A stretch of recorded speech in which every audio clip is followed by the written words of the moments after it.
Hello, 10th standard. How are you all? What about your Diwali celebration and all? It must be good. Okay. Now this time to come back to our school, online school. Now from today onwards, we are taking our next chapter in our syllabus, animal classification. Okay. So we enjoyed lots. Now we do study lots. Okay. In this chapter, animal classification itself indicates that we are going to study about the classification, means how classify the animals on the basis of their similarities as well as dissimilarities. What is classification that we learn in our 8th standard? Okay, kingdom monera, protesta, fungi, Plantae, Animalia, कुछ याद है आपको?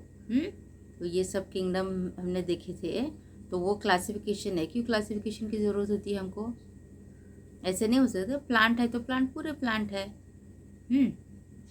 Classification की क्या ज़रूरत है?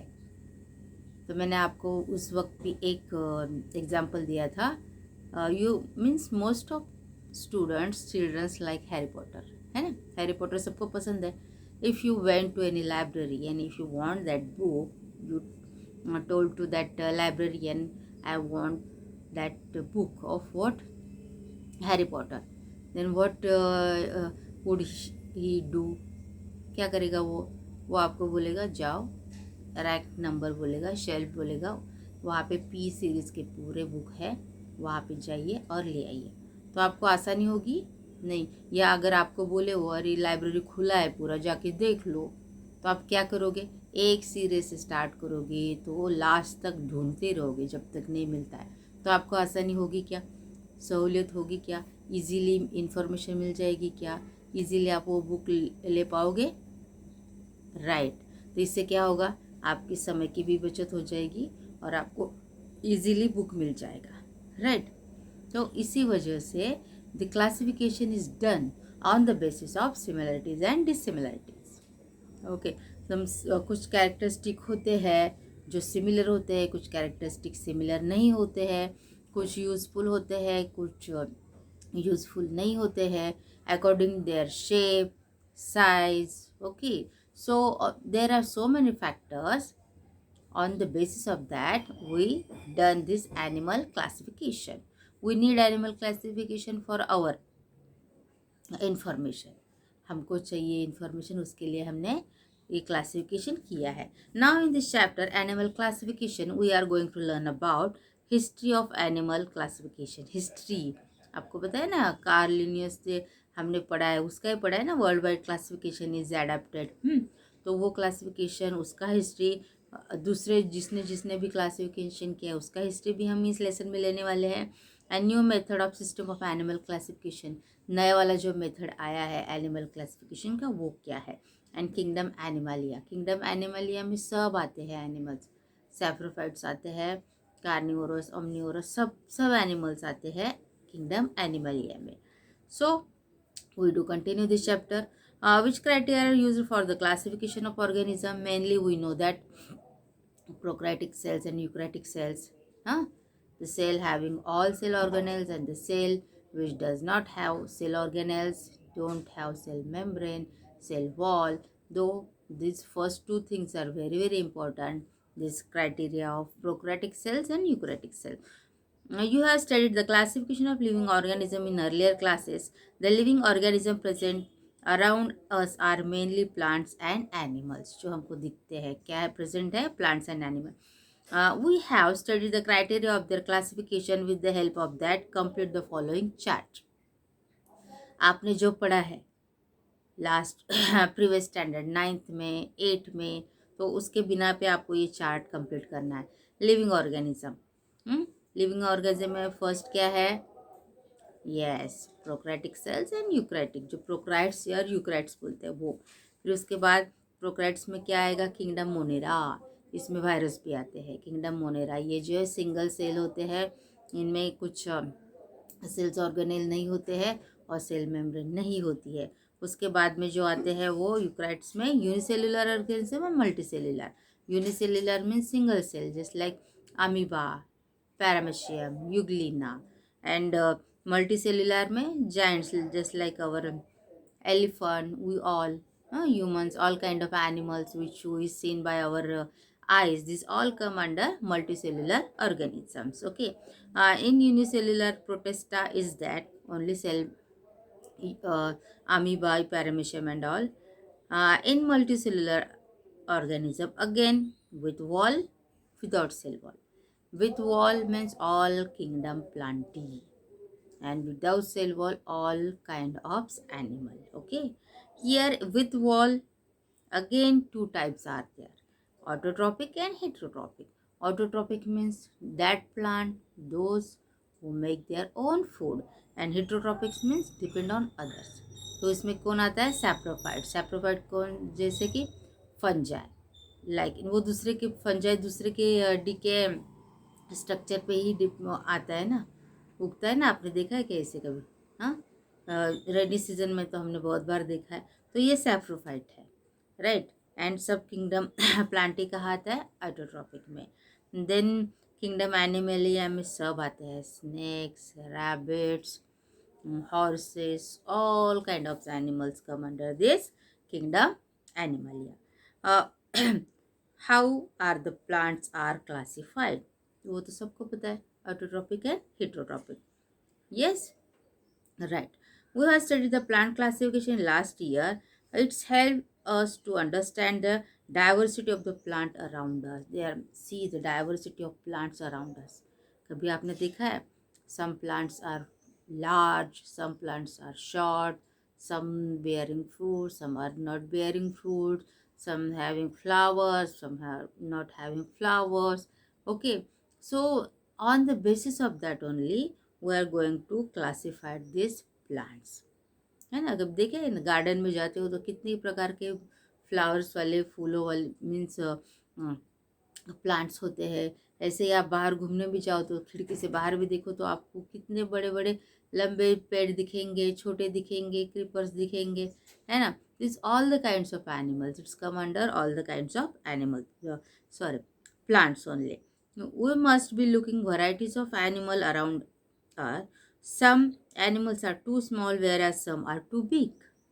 Some animals are terrestrial whereas some are aquatic. जैसे कि ये हमने 9th स्टैंडर्ड में पूरा किंगडम प्लांटी देखा था ना, पानी में रहने वाले, पानी के बाहर और ज़मीन पे रहने वाले, इतने सारे प्लांट हमने देखे थे. वैसे ही एनिमल्स में भी है.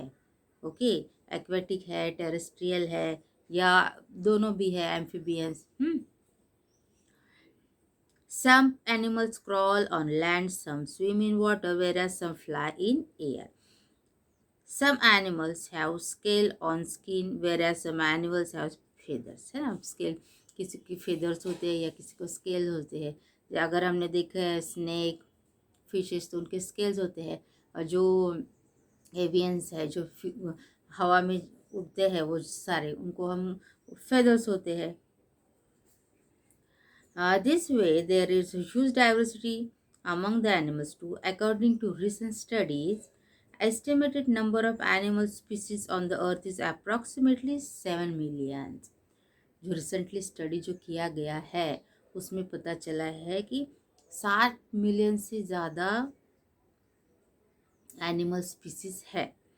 It is impossible to study each and every species. However, if the group and subgroups of animals are formed depending upon the similarities and differences, it will make very easy to study such vast variety of animals. 7 million animals हम study कैसे करेंगे? उसके similarities और dissimilarities से हम उनको group बनाए तो हमको आसानी से उसकी स्टडी करनी आ सकती है. Now, formation of groups and subgroups of animal depend upon similarities and differences among the animals is called animal classification. जिसके बिना पे ग्रुप बनाए जाते हैं, सिमिलरिटीज और डिसिमिलरिटीज, तो उसे ही एनिमल क्लासिफिकेशन कहा जाता है. History of animal classification, history क्या है अब देखेंगे हम. Time to time different scientists have tried to classify the animal. Greek philosopher Aristotle was the first performer of the animal classification. Aristotle सबको पता है, तो Aristotle ने ही पहले क्लासिफिकेशन किया था एनिमल्स का. Aristotle classified the animals according to the criteria like body size, habits and habitats. उसने क्या किया था? बॉडी साइज देखा था. बॉडी साइज, हैबिट क्या है और हैबिटेट क्या है, मीन्स कहाँ सर्वाइव कर सकते हैं, कहाँ रहते हैं, उनके हैबिट क्या है और साइज क्या है, इसके बिना पे उसने क्लासिफिकेशन किया था. Further as per the new development in science पर references were changed and thereby the criteria of animal classification too. थोड़े दिनों के बाद रेफरेंसेस चेंज हो गए क्लासिफिकेशन के, तो क्राइटेरिया भी चेंज हो गया. Classification propose by the Aristotle is known as artificial method. अभी जो अरिस्टोटल ने प्रपोज किया था क्लासिफिकेशन, उसे आर्टिफिशियल मेथड बोला जा रहा था. Beside Aristotle, the artificial method of classification was followed by Theophrastus, Pliny, John Ray Linnaeus. इन्होंने भी इसको फॉलो किया था. Later on natural system of classification was followed. उसके बाद में natural selection of classification was followed. Natural system of classification was based on the various criteria like body organization, types of cells, chromosomes, biochemical properties, and by the time system of classification based on the evolution also brought into the practice. It was used by Dobzhansky and Meyer. Recently, Carl Wood has also proposed the animal classification. तो ये सारे scientist है, उन्होंने propose किया था classification. और किस criteria पे प्रपोज किया था, ये क्राइटेरिया भी यहाँ पे दिया गया है. Benefits of animal classification. Benefit क्या है वो देखेंगे अभी. Study of animals become convenient. इससे क्या होता है, फर्स्ट जो हम स्टडी कर रहे हैं एनिमल्स की, वो हमको कन्वीनियंट हो जाता है. Study of few animals from group help to understand about the entire animal group. अगर किसी ग्रुप का एक एनिमल के बारे में हम स्टडी कर ले, तो हमको पूरे ग्रुप के बारे में पता चल सकता है. It gives idea about the animal evolution. Evolution कैसे हुआ है वो एनिमल का, इसका भी हमें पता चलता है. Animal can be easily identified with great accuracy. Great accuracy से हमको एनिमल को फाइंड किया जा सकता है. It's help to understand the relationship of animals with the living organism. Living organism से उसका रिलेशनशिप क्या है, ये भी हमको इससे पता चलता है. It help to understand the habitat of each animal and its exact role in the nature. तो उसका हैबिटेट क्या है और as well as its exact role in nature. Nature में उसका रोल क्या है, ये भी हम पता कर सकते हैं. It help to understand various adaptation shown by animals. Evolution पता चलता है और साथ ही में सर्वाइव करने के लिए उसने क्या क्या एडेप्टेशन किए हैं, जिसके वजह से सर्वाइव कर रहा है वो एनिमल एनवायरनमेंट में, इसका भी हमको पता चल सकता है. And these are very very important, right. These are very very important factors of classification and benefits. हमको बहुत अच्छे से बेनिफिट होते हैं. Traditional method of animal classification is based on notochord. Notochord present है या नहीं, तो ये ट्रेडिशनल मेथड के ऊपर ही आगे का क्लासिफिकेशन है. We do continue this classification in our next lecture. Got it.